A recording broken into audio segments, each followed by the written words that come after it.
കോട്ടക്കലിൽ പ്രവാസിയെ ക്രൂരമായി മർദ്ദിച്ച കേസിൽ 6 പേർ കസ്റ്റഡിയിൽ. സഹോദരനുമായി ഉണ്ടായ വാക്കേറ്റം ചോദ്യം ചെയ്തതിനായി ഇന്നലെ വൈകുന്നേരമാണ് പറപ്പൂർ സ്വദേശി ഹാനിഷിന് മർദ്ദനമേറ്റത്. ഗുരുതരമായി പരിക്കേറ്റ ഹാനിഷ് ചികിത്സയിൽ തുടരുകയാണ്.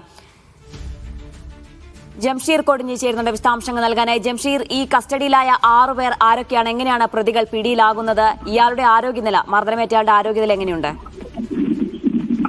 ജീന, മർദ്ദനമേറ്റ ഹാനിഷിന്റെ ആരോഗ്യത്തിൽ ഗുരുതരമായി തുടരുന്ന സാഹചര്യമാണ്. നല്ല ഗുരുതരമായി പരിക്കേൽക്കുന്ന സാഹചര്യമുണ്ട്. ഇന്നലെ 10ഓളം വരുന്ന സംഘമാണ് ഈ ഹാനിഷിനെ ക്രൂരമായി മർദ്ദിക്കുന്നത്. ആയുധങ്ങൾ ഉപയോഗിച്ച് ഉൾപ്പെടെ മർദ്ദിക്കുന്നു. അതിന്റെ CCTV ദൃശ്യങ്ങൾ ഉൾപ്പെടെ നമ്മൾ ഇന്നലെ പുറത്തുവിടുകയും ചെയ്തിരുന്നു. ഈ സംഭവവുമായി ബന്ധപ്പെട്ട പോലീസ് ഇന്നലെ തന്നെ കുടുംബം, അതായത് ഹാനിഷിന്റെ കുടുംബം പോലീസിൽ പരാതി നൽകിയിരുന്നു. കൊറക്കൽ പോലീസ് CCTV ക്യാമറകളും വാഹനത്തിന്റെ നമ്പറുകൾ ഉൾപ്പെടെ അന്വേഷിച്ച് നടത്തിയ അന്വേഷണത്തിലാണ് ഇപ്പോൾ 6 പേർ പോലീസിന്റെ കസ്റ്റഡിയിലായിരിക്കും. ഇവരുടെ പേരുവിവരങ്ങൾ ഇപ്പോൾ ലഭ്യമായിട്ടില്ല. ഇവർ കസ്റ്റഡിയിലായി എന്നുള്ള വിവരമാണ് ഇപ്പോൾ ലഭ്യമായിരിക്കുന്നത്. ഇനി മറ്റു നടപടിക്രമങ്ങൾ, കൂടുതൽ ആളുകൾ ഇതിനകത്ത് ഉണ്ട്, അവരെ കൂടി അന്വേഷിച്ച് അറിയാനുണ്ടെന്നുള്ള വിവരമാണ് പോലീസിൽ നിന്ന് ലഭിക്കുന്നത്. ഇതുമായി ബന്ധപ്പെട്ടിപ്പോൾ 6 പേർ പോലീസിന്റെ കസ്റ്റഡിയിൽ ഉണ്ട് എന്നുള്ളതാണ്.